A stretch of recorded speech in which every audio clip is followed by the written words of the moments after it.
Ayah, masak apa tu? Untuk melabur tirai tahun 2025, saya nak kongsikan satu resipi makanan kampung iaitu kerabu, pucuk paku dan ikan bilis. So, mula kita gorengkan ikan bilis sampai ia garing dan kita boleh toskan. Didihkan air, kita masukkan garam, celurkan pucuk paku sekejap je dalam seminit macam tu. Lepas tu boleh angkat dan rendamkan dengan air sejuk untuk stopkan proses dia. Lepas tu kita toskan juga.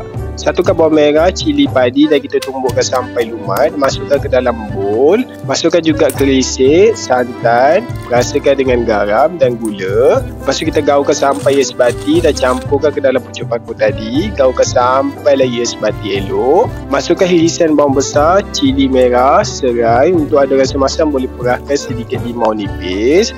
Masukkan ikan bilis goreng tadi. Akhir sekali kita boleh masukkan kelapa parut yang sudah disangai. Ini kita sangaikan tanpa minyak. Kalau tak ada pun tak apa.